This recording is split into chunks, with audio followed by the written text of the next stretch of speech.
श्रोताओं, स्वास्थ्य पत्रिका हमारी सेहत में आप सबका हार्दिक अभिनंदन। स्वीकार करें शालिनी मित्तल का नमस्कार। आज की स्वास्थ्य पत्रिका में शामिल है राष्ट्रीय प्लास्टिक सर्जरी दिवस पर विशेष भेंट वार्ता। हमारे विशेषज्ञ होंगे डॉक्टर रवि महाजन और फिर सुनेंगे दांतों की आम समस्या और उनका उपचार। इस विषय पर डॉक्टर श्वेता वर्मा से ली गई भेंट वार्ता। बहुत बहुत स्वागत है डॉक्टर साहब स्टूडियो में। श्रोताओं को बता दें कि अभी हमारे साथ हैं डॉक्टर रवि महाजन, जो जाने माने प्लास्टिक एंड रिकंस्ट्रक्टिव सर्जन हैं। साथ ही साथ आप प्रेसिडेंट हैं association of plastic surgeons of India में। तो डॉक्टर साहब, आपका आकाशवाणी के स्टूडियो में हार्दिक स्वागत। धन्यवाद। डॉक्टर साहब, 15 जुलाई इस दिन को नेशनल प्लास्टिक सर्जरी डे के रूप में मनाया जाता है। क्या खास है, क्यों मनाया जाता है, क्या उद्देश्य है इस दिवस का? इसका जो मेन उद्देश्य है वो ये है कि लोगों के अंदर प्लास्टिक सर्जरी के बारे में एक जागरूकता फैलाई जाए, क्योंकि आमतौर पे एक जो धारणा प्लास्टिक सर्जरी के बारे में रहती है वो लोगों की फिल्म्स देख के या सीरियल्स देख के बनती है, और जिसको वो सोचते हैं कि सिर्फ ये ब्यूटिफिकेशन के लिए है। लेकिन ऐसा नहीं है। एक ब्यूटिफिकेशन एक प्लास्टिक सर्जरी का एक छोटा सा अंग है, लेकिन उसके अलावा प्लास्टिक सर्जरी के अंदर हम बहुत सारी रिकंस्ट्रक्टिव सर्जरीज जो हैं वो करते हैं। जैसे कि जन्मजात कुछ बीमारियां होती हैं, उनका प्लास्टिक सर्जरी से निवारण करना।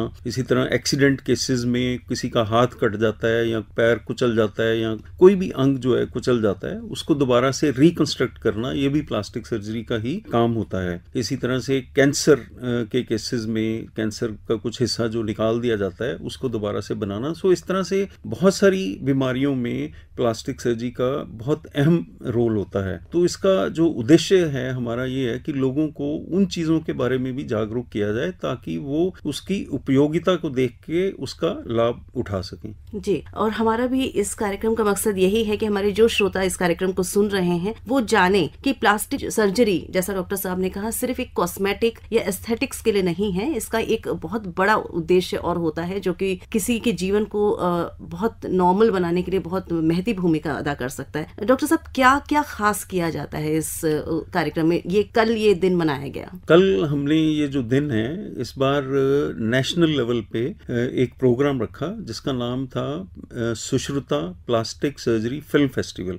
ये जो फेस्टिवल है ये ऑल इंडिया इंस्टीट्यूट में किया गया। इसमें हमने इंडिया के सब प्लास्टिक सर्जन्स को ये बोला कि आप उन पेशेंट्स की जिनकी प्लास्टिक सर्जरी से लाइफ पूरी तरह से चेंज हो पाई, उनकी कुछ मूवीज बनाइए और हमें भेजिए, ताकि हम वो मूवीज जो है वो लोगों को दिखा सकें, मीडिया को दिखा सकें, और उसके थ्रू हम जो है लोगों में एक अवेयरनेस क्रिएट कर सकें, जागरूकता क्रिएट कर सकें कि कैसे प्लास्टिक सर्जरी जो है लोगों की जिंदगी को चेंज कर सकती है। और उसमें ज्यादातर जो मूवीज दिखाई गई वो रिकंस्ट्रक्टिव सर्जरी से रिलेटेड थी।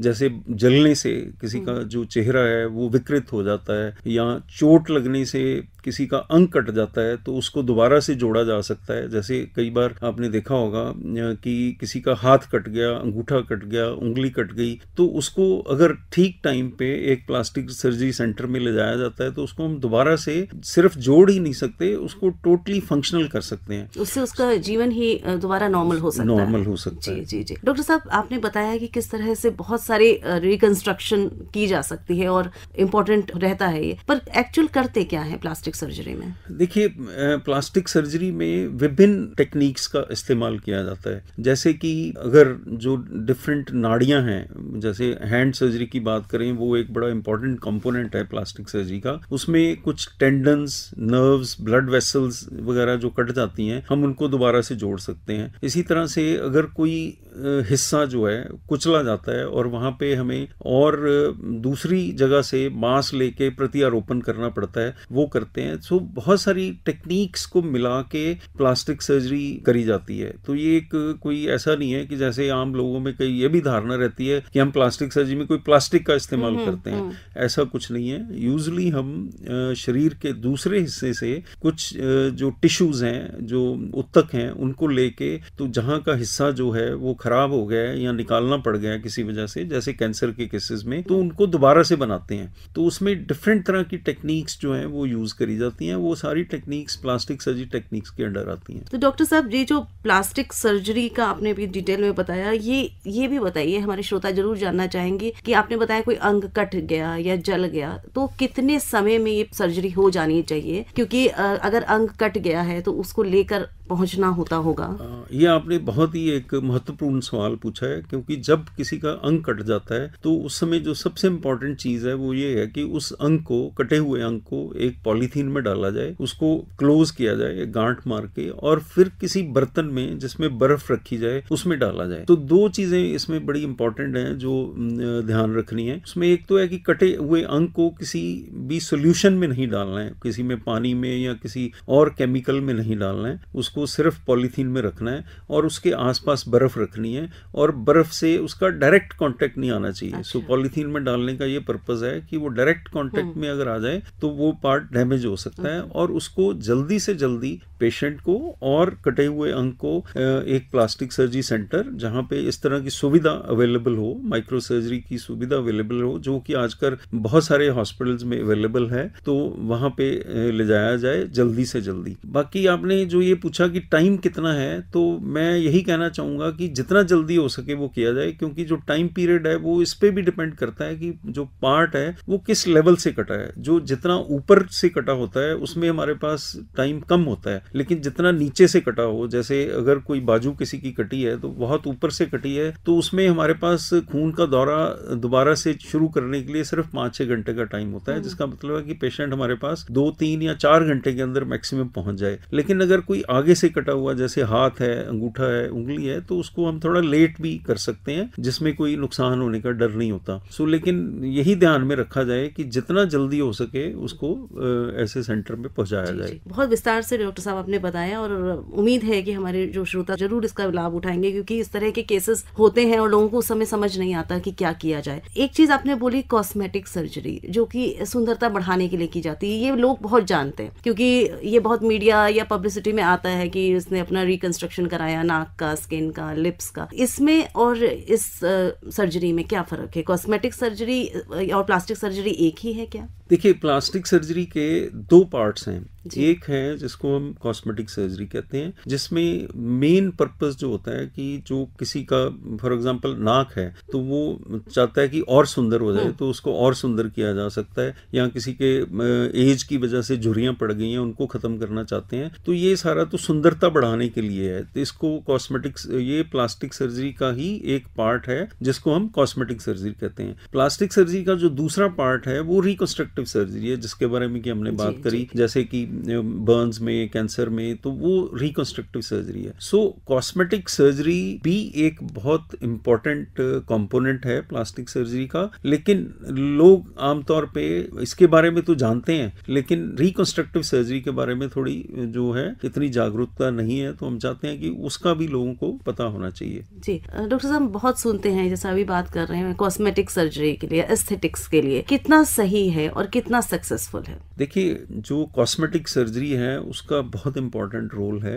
अगर किसी को अपने किसी फीचर्स की वजह से किसी तरह की हीन भावना होती है, उसका जो सेल्फ कॉन्फिडेंस है वो कम होता है, या सेल्फ इमेज जो है वो इफेक्ट होती है, तो उस केस में उनको कॉस्मेटिक सर्जरी करवाने से उनका सेल्फ कॉन्फिडेंस जो है वो बढ़ता है, उनकी जो सेल्फ इमेज है वो इम्प्रूव होती है, जो उनको की साइकोलॉजिकली बहुत बेनिफिशियल होती है। तो जहां तक आपने बात करी सेफ्टी की, तो मैं ये बताना चाहूँगा कि अगर आप एक क्वालिफाइड प्लास्टिक सर्जन से इस तरह की सर्जरी एक ऐसे हॉस्पिटल में जो कि एक मान्यता प्राप्त हॉस्पिटल है वहाँ पे करवाते हैं, तो ये सर्जरी बहुत सेफ है। देखो, बाकी सर्जरीज में जितना रिस्क रहता है उतना ही उसमें है, ऐसा नहीं है कि कॉस्मेटिक सर्जरी में कोई एक्स्ट्रा रिस्क है, लेकिन इस बात का ध्यान जरूर रखना चाहिए कि एक क्वालिफाइड प्लास्टिक सर्जन से ही करवाई जाए, और जो हमारी एसोसिएशन ऑफ प्लास्टिक सर्जन है उसके मेंबर्स सारे वही हैं जो कि क्वालिफाइड प्लास्टिक सर्जन्स हैं। डॉक्टर साहब, ये भी बताइए कि कुछ बच्चों में बर्थ डिफेक्ट्स होते हैं, कॉन्जेनिटल डिफेक्ट्स होते हैं, क्या उसमें भी प्लास्टिक सर्जरी मदद कर सकती है? यस, उसमें प्लास्टिक सर्जरी का बहुत इंपॉर्टेंट रोल है। तो उसमें जन्मजात जो बीमारियां हैं जिसमें प्लास्टिक सर्जरी का रोल है, उसमें सबसे इंपॉर्टेंट है जो कटे हुए होंठ और तालू। आपने देखा होगा कि कई बच्चे ऐसे पैदा होते हैं जिनके जन्म से ही होंठ कटे होते हैं या तालू कटे होते हैं, तो उसमें प्लास्टिक प्लास्टिक सर्जरी के द्वारा हम उनको नियर नॉर्मल बना सकते हैं। उनकी जो अपीयरेंस है वो नियर नॉर्मल हो सकती है, उनकी स्पीच जो है वो बिल्कुल नॉर्मल हो सकती है। इसके अलावा और भी बहुत सारी जन्मजात बीमारियां हैं जिसमें प्लास्टिक सर्जरी का बड़ा इंपॉर्टेंट रोल है। जैसे किसी का कान जो है उसकी शेप ठीक नहीं है या उसका कान बना नहीं है, तो उसको प्लास्टिक सर्जरी दोबारा बनाया जा सकता है। इसी तरह से कई बार हाथों की उंगलियां जुड़ी होती हैं, अंगूठा किसी का नहीं बना होता, पैरों की उंगलियों में कोई खराबी होती है या जुड़ी होती हैं, मूत्र नाली जो है पूरी अच्छे से डेवलप नहीं हुई होती, तो ये सारी जो जन्मजात बीमारियां हैं इस तरह की, उसमें प्लास्टिक सर्जरी के द्वारा दोबारा से ये जो जन्मजात विकृतियां हैं उनका पुनर्निर्माण किया जा सकता है, ताकि ये जो बच्चे हैं ये नॉर्मल लाइफ जो है वो व्यतीत कर सकें। जी डॉक्टर साहब, आपने ये बताया कटे हुए अंग को कितने ड्यूरेशन में लेके आना चाहिए, ये भी बताइए जो ये कॉन्जेनिटल होती हैं या बर्थ डिफेक्ट्स होते हैं, तो ये तो माँ बाप को पता चल जाते हैं बच्चे को देखते हुए, अगर बाहरी तौर पर कुछ है तो कब की जाती है ये सर्जरी, आपके पास कब जाएं वो दिखाने के लिए? देखिए, उसमें जो सबसे इम्पोर्टेंट चीज़ है कि जैसे ही बच्चा पैदा होता है और नोटिस किया जाता है कि इसमें ये पर्टिकुलर जो जन्मजात प्रॉब्लम है, तो उनको as early as possible plastic surgeon से कंसल्ट करना चाहिए। जो डिफरेंट प्रॉब्लम्स हैं उनकी टाइमिंग्स डिफरेंट है। जैसे अगर हम बात करें कटे हुए होंठ और तालू की, उसका जो ट्रीटमेंट है वो तकरीबन हम 2 हफ्ते के ऊपर शुरू हो जाता है, जिसमें जो प्री सर्जिकल ट्रीटमेंट होता है। सर्जरी आमतौर मतलब बच्चा जब 2 हफ्ते का है तभी से आपने ट्रीटमेंट तभी से उसका ट्रीटमेंट जो है वो शुरू हो जाता है। लेकिन कुछ बीमारियां ऐसी भी हो सकती हैं जिनमें हमें थोड़ा लेट ट्रीटमेंट करना है, लेकिन एक काउंसलिंग एक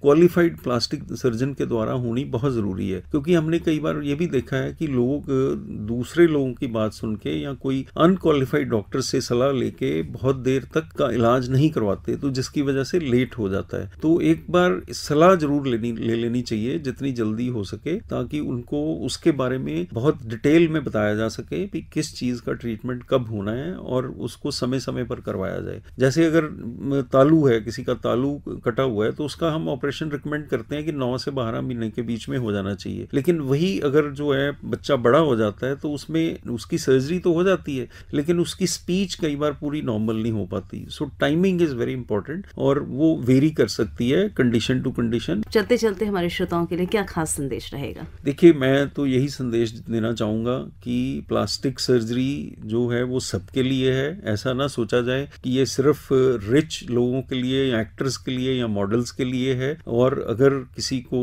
किसी भी तरह की विकृति है, चाहे वो जन्मजात हो, चाहे वो जलने की वजह से हो, चाहे वो कैंसर के बाद हो, तो उस सब का इलाज जो है वो प्लास्टिक सर्जरी में अवेलेबल है। और प्लास्टिक सर्जरी फैसिलिटीज जो हैं वो ज्यादातर सरकारी और प्राइवेट हॉस्पिटल्स में अवेलेबल हैं और उनका पूरा जो है वो लाभ उठाना चाहिए। बहुत बहुत धन्यवाद डॉक्टर साहब, इतनी विस्तृत जानकारी आपने प्लास्टिक सर्जरी के बारे में दी है और निश्चित तौर पर बहुत सारी जो इसके साथ भ्रांतियां और मिथ्स जुड़ी हैं आज वो साफ हो गई होंगी हमारे श्रोताओं के मन मस्तिष्क से। तो हमारे साथ डॉक्टर रवि महाजन रहे, जो जाने माने प्लास्टिक एंड रिकंस्ट्रक्टिव सर्जन हैं और साथ ही साथ प्रेसिडेंट हैं association of plastic surgeons of India. और हमने खूब सारी डॉक्टर साहब से बहुत सारी जानकारी प्राप्त की है प्लास्टिक सर्जरी के बारे में। डॉक्टर साहब, आप स्टूडियो में आए और इतनी जानकारी आपने हमारे साथ साझा करी, इसके लिए हम बहुत बहुत आभारी हैं। बहुत धन्यवाद। धन्यवाद।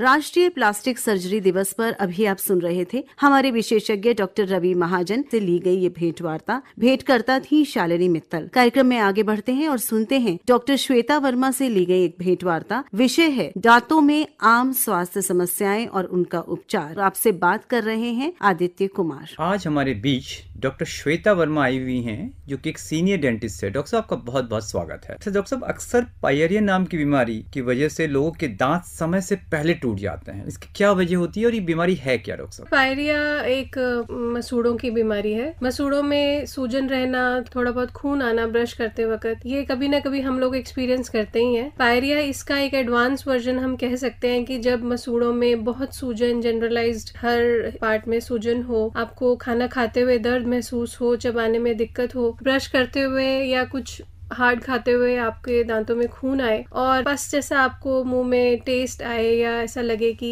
पस निकल रहा है, तो ये जनरलाइज्ड जो सिचुएशन आ जाती है जिसमें एक तरीके से बहुत हालत गम्स की खराब हो जाती है, उस सिचुएशन को हम पायरिया बोलते हैं। तो पायरिया में हमारे दांत, जो पेशेंट्स हैं उनके दांत हिलने लग जाते हैं। उसका कारण ये है कि दांतों को सपोर्ट देने के लिए हड्डी और मसूड़ों का मेन रोल होता है। हड्डी में दांत रहते हैं और उसके ऊपर मसूड़े उसको पकड़ के रखते हैं। जब मसूड़े खुद बीमार हो जाएं या उनमें सूजन आ जाए और पस पड़ जाए तो उनकी पकड़ दांतों पे से छूट जाती है, वो नीचे की तरफ खिसक जाते हैं और दांत एक तरीके से हिलने लग जाते हैं। और लॉन्ग टर्म में अगर ये सिचुएशन हमारी काफी दिन तक रहती है तो दांतों का हिलना और इवेंचुअली दांत धीरे धीरे निकल जाना, ये उसका एडवांस साइड इफेक्ट जो हम है वो कह सकते हैं। इसकी वजह क्या होती है पायरिया की? सर, वजह इसकी टॉप 3 हमें कह सकते हैं कि एक दांतों की सफाई। जैसे पायरिया अधिकतर उन्हीं लोगों में हम देखते हैं जो हाइजीन को लेके बहुत ही जिनका नेग्लिजेंस रहता है, ब्रश ना करना। दूसरा,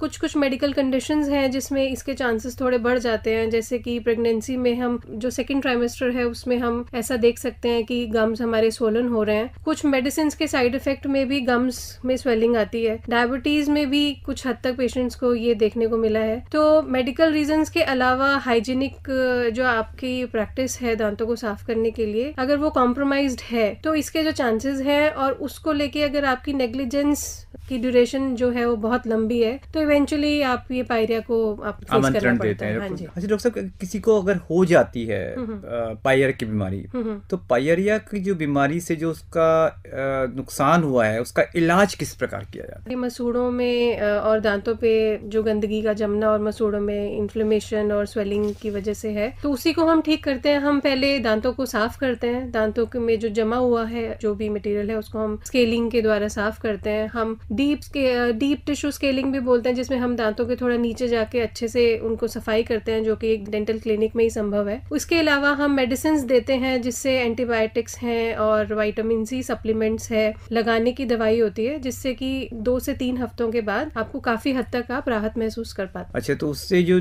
दांतों का क्षय है, नुकसान है, क्या वो वापस आ जाता है या आगे क्षय होने से बचा जा सकता है? सर, इसमें ये डिपेंड करता है कि किस सिचुएशन में हम दांतों को ट्रीट कर रहे हैं। जैसे अगर इनिशियल स्टेजेस है ग्रेड 1 ग्रेड 2, जैसे जिसमें दांत थोड़े बहुत हिल रहे हैं, वो तो कम्प्लीटली क्योर हो जाता है। लेकिन जिसमें दांत बहुत ज्यादा हिलने लग जाते हैं और मसूड़ों की पकड़ बिल्कुल खत्म हो जाती है और दांतों में खुद भी कीड़ा लग जाता है, तो उसमें फिर वहाँ थोड़ा मुश्किल हो जाता है, दांत हमें निकालना भी पड़ सकता है। लेकिन ये डिपेंड करता है कि आप बहुत ही खराब हालत में आए हैं, तो हम डिपेंड करता है कि क्या आपकी क्लिनिकल कंडीशन है। बट हाँ, काफी हद तक हम उसको क्योर कर पाते हैं। अच्छा डॉक्टर, कीड़ा लगना दांतों में ये बड़ा आम शब्द है लोगों के बीच, जनमानस के बीच। तो कीड़ा लगने की जो समस्या है ये क्यों होती है, उसका इसकी वजह आप थोड़ा अगर हमें प्रकाश डालें। सर देखिए, अगर हम इसको बिल्कुल ही बेसिक से समझना चाहें तो जैसे जो भी खाना हमारा बाहर रह जाता है और काफी घंटों तक बाहर पड़ा रहता है, वो खाना सड़ जाता है, उसमें बैक्टीरिया डेवलप हो जाते हैं। इसी तरीके से जो हमारे दांतों पे खाना जो जम जाता है और जो बहुत दिनों तक दांतों के बीच में फंसा रहता है, वो खाना सड़ जाता है। वहाँ पे बैक्टीरिया की कॉलोनीज डेवलप हो जाती हैं जो कि इवेंचुअली हमारे दांतों को भी सड़ाती हैं। जो दांत हमारे बने हुए हैं वो कैल्शियम से बने हुए हैं, मिनरल से बने हुए हैं, जो कि ऑर्गेनिक स्ट्रक्चर है, जो कि डिकम्पोज हो सकता है, तो बैक्टीरिया उसको डिकम्पोज करते हैं। तो दांतों में कीड़ा लगना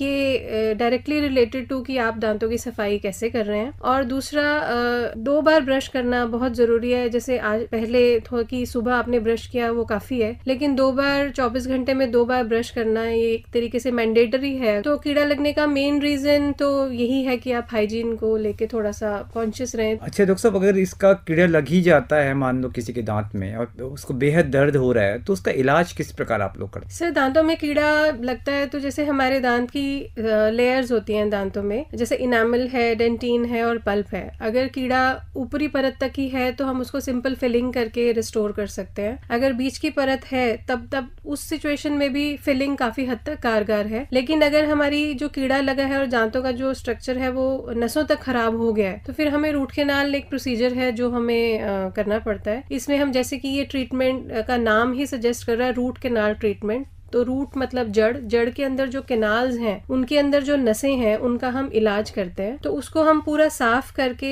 जो दांत है वो उसमें नसें नहीं रहती हैं तो उसमें आपको सेंसिटिविटी फील नहीं होती है, पेन नहीं फील होता है, तो इससे हम दांत को बचा सकते हैं। तो उसको भरा जा सकता है और दांत आपका फिर से इस्तेमाल करने लायक हो जाता है। तो डॉक्टर साहब ये रूट कैनाल के जो आप ट्रीटमेंट बता रहे हैं, हाँ जी। तो रूट कैनाल की जो मतलब लाइफ है, उसके बाद रूट कैनाल का अगर ट्रीटमेंट अपनाया जाए उसके बाद कितने वर्षों के लिए जिंदगी रह जाती दांत? सर आइडियली तो एक बार हम अगर बहुत अच्छे से हमने रूट कैनाल किया हुआ है तो वो काफी साल निकाल देता है। हमने मतलब 10-15 साल तो बहुत मिनिमम है, लेकिन इसको हम अगर ऐसा फिगर कुछ कहते भी हैं तो उसके पीछे बहुत सारे फैक्टर्स इन्वॉल्व होते हैं। उसमें भी हाइजीन इम्पोर्टेंट है, गम्स का जो हेल्थ है वो इम्पोर्टेंट है। अगर दांत आपका ठीक है लेकिन आपका सपोर्ट सिस्टम खराब है, गम्स, तो फिर इवेंचुअली आपको दर्द होता है और आपको ऐसा लगेगा कि रूट कैनाल की वजह से हुआ है। वो नहीं है, क्योंकि गम्स जो सपोर्ट कर रहे हैं दांत को, अगर वो ठीक नहीं है तो दांत में दर्द हो सकता है। लेकिन इसका रिजल्ट्स बहुत अच्छे हैं, ये बहुत पुराना ट्रीटमेंट है और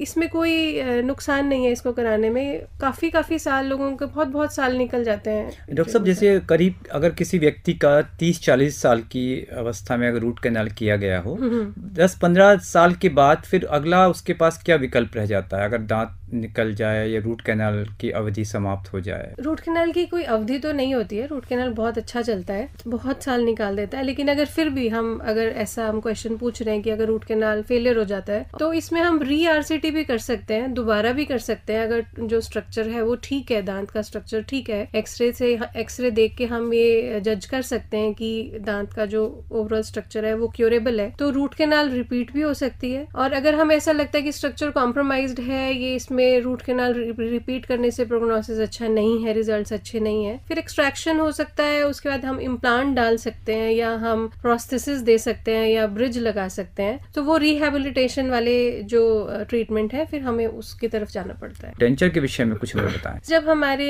दांत एक्सट्रैक्ट करने पड़ते हैं या निकालने पड़ते हैं, उसके बाद जो खाली जगह हमारे मसूड़ों में रह जाती है उसको बेसिकली ये प्रोस्थेसिस रिहेबिलिटेशन हम इसको कहेंगे। तो इसमें हम एक प्रोस्थेसिस देते हैं जो कस्टम मेड होता है। आपके दांतों, आपके मसूड़ों को माप लिया जाता है, आपके दांतों की बनावट रिकॉर्ड की जाती है और उसके बाद हम आपको एक प्लेट बना के देते हैं जो कि 2 प्रकार की होती है, पार्शियल भी उसको कह सकते हैं और कंप्लीट डेंचर। पार्शियल में जैसे आपके कुछ दांत मिसिंग है, कुछ जाड़े मिसिंग है, तो हम आपको वही जाड़े बना के देंगे जो कि आपके नेचुरल दांतों के साथ में बहुत अच्छे से अडेप्ट हो जाती हैं। कंप्लीट डेंचर तब होता है जब आपके मुंह में कोई भी दांत ना हो, फिर हम आपको आपकी जो जबड़े है उसके ऊपर जो हड्डी है उसके ऊपर हम आपको एक डेंचर बना के देते हैं, उसको हम कंप्लीट डेंचर बोलते हैं। डॉक्टर साहब इम्प्लांट की भी आपने जिक्र किया, तो इम्प्लांट्स भी कितने सक्सेसफुल होते हैं और क्या एक बार इम्प्लांट लगने के बाद वो लाइफ लॉन्ग काम करते हैं? सर इम्प्लांट्स बेसिकली हम ये कह सकते हैं आर्टिफिशियल हम जड़ दे दी हमने आपको, जैसे हड्डी में दांत की जड़ है, इसी तरीके से हम आपको आर्टिफिशियल एक जड़ दे देते हैं जिसके ऊपर दांत भी लगते हैं और डेंचर्स भी लगते हैं। इनकी जो लाइफ इनकी बहुत अच्छी है। 10-15 साल तो कंपनीज ही वारंटी लिखित में देती हैं इसकी, 10-15 ईयर्स तो मिनिमम है ही। और इनकी भी सक्सेस के पीछे भी फैक्टर्स हम कहेंगे, हम ऐसा नहीं कह सकते कि हमने इम्प्लांट डाल दिया और उसके बाद 10-15 साल कुछ नहीं होगा तब जब आप हाइजीन मेंटेन करेंगे। साल में एक बार आप डेंटिस्ट के पास जाके एग्जामिनेशन कराएंगे, हम एक्सरे भी लेते हैं बीच में ये देखने के लिए कि इम्प्लांट बिल्कुल ठीक है, हड्डी जो उसके आसपास है वो ठीक है, कोई इन्फेक्शन तो नहीं है। तो बेसिकली मेंटेनेंस है। डॉक्टर साहब जो डेंचर के में अगर हम इम्प्लांट लगाते हैं तो इम्प्लांट का जो प्रोसीजर है, विधि है, उसके बारे में हमें थोड़ा बताएं। सर इम्प्लांट बेसिकली जहाँ पे हमारे दांत, जो हड्डी में हमारे दांत जहाँ पे मुंह में रहते हैं, उन्हीं जगह पे हम ड्रिल करके उतना ही ड्रिल करते हैं जितने की हमारे दांत की नॉर्मल हड्डी होती है। बहुत ज्यादा ड्रिलिंग नहीं होती है कि पेशेंट जैसे घबरा जाते हैं कि हड्डी में हम ड्रिल कर रहे हैं, ऐसा नहीं है। बहुत ही जितना दांत की जड़ होती है उतना ही हम हड्डी में ड्रिल करके, और आर्टिफिशियल निकल टाइटेनियम अलॉय है जो कि न्यूट्रल है बॉडी में, उसके कोई रिएक्शंस नहीं है। उसी मटेरियल के नीज भी बनते हैं और प्लेट्स एंड स्क्रूज भी बनते हैं जो बॉडी के और पार्ट्स में लगाए जाते हैं। सो वो हम वहाँ पे स्क्रू स्क्रू करके और उसको फ्लैप जो है मसूड़े को ऊपर से स्टिच करके 1 या 2 महीने के लिए उसको छोड़ देते हैं ताकि हड्डी में वो अच्छे से ऑसिफाई हो जाए, हड्डी उसके चारों तरफ उसको पकड़ ले। आजकल ऐसे इम्प्लांट्स भी आने लगे हैं जो हम इमीडिएट प्लेसमेंट भी कर सकते हैं। जैसे कि हमने इम्प्लांट लगाया, जैसे कि आगे वाले दांतों में थोड़ा ज्यादा डिमांड है कि पेशेंट की लुक जो है वो काफी दिन तक खराब नहीं कर सकते, तो उसमें आगे वाले दांतों में हम इमीडिएट प्लेसमेंट भी दांत की करते हैं। तो ये बेसिकली 2 स्टेप सर्जरी है, जिसमें फर्स्ट स्टेप में हम इम्प्लांट को हड्डी में स्क्रू करके बंद कर देते हैं। सेकंड स्टेप में हम ऊपर वाला जो हिस्सा है, दांत वाला जो हिस्सा है, उसका जो प्रोस्थेसिस पार्ट है जो विजिबल है, उसको हम लगाते हैं। तो ये बिल्कुल भी पेनफुल नहीं है, इसमें वही एक इंजेक्शन लगता है जो एक्सट्रैक्शन के टाइम पे हम इंजेक्शन लगाते हैं, वही इंजेक्शन है। उतनी ही देर आपको तकलीफ रहती है, 2 दिन में आप एंटीबायोटिक्स और पेन किलर्स के साथ आप नॉर्मल हो जाते हो। मेजर जो डिस्कम्फर्ट है वो नहीं होता है इसमें। डॉक्टर साहब, जिन लोग के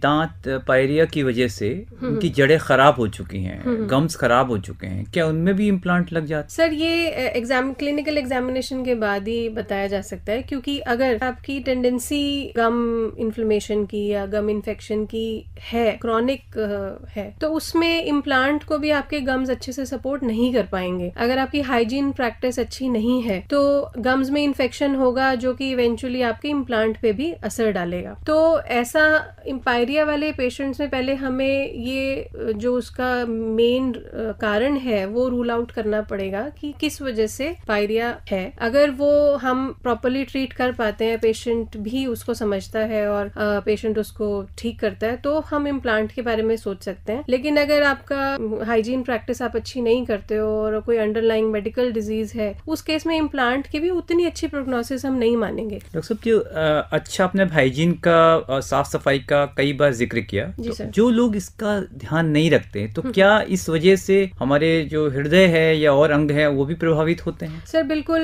ये एक कहावत ही आजकल बन गई है कि हमारा जो शरीर का जो हेल्थ स्टेटस है वो आपसे मुंह क्लिनिकल ओरल एग्जामिनेशन से भी पता लगा सकते हैं। तो हेल्थ, जैसे हमने जिंजिवाइटिस की बात करी, पायरिया की बात करी, इसमें जो बैक्टीरिया कॉलोनीज डेवलप होती हैं उससे ब्लड में भी टॉक्सिन्स रिलीज होते हैं जो कि हार्ट के लिए अच्छा नहीं है। दूसरा, अगर हम डेंटल पॉइंट ऑफ व्यू से देखें तो अगर आप अच्छे से खाना नहीं खा पा रहे हो, आप च्यू नहीं कर रहे हो, आप कच्ची सब्जियां, सैलेड, फ्रूट्स अवॉइड कर रहे हो, सिर्फ नरम चीजें ही खा रहे हो, तो आपको ओवरऑल न्यूट्रिशन बॉडी को नहीं मिलता है। उससे जो रिलेटेड डिजीजेस हैं वो भी होती हैं, जैसे ओबेसिटी है या हार्ट कंडीशंस है। अंत में डॉक्टर साहब, आप अच्छी दांतों के स्वास्थ्य के लिए क्या संदेश, क्या मैसेज देना चाहोगे? सर, दांतों के लिए मैं यही कहना चाहूंगी कि सबसे पहली बात, दांत सिर्फ एक ऐसा ऑर्गन नहीं है जो दिखने में काम आ रहा है। ये हमारे बॉडी की ओवरऑल हेल्थ के लिए बहुत जरूरी है, क्योंकि हम खाना इन्हीं से खाते हैं। फॉर एग्जाम्पल, जैसे हमने अभी एक स्टडी करी है, उसमें हमने देखा है कि 7 साल से जो कम बच्चे हैं जिनका न्यूट्रिशन लेवल अच्छा नहीं है,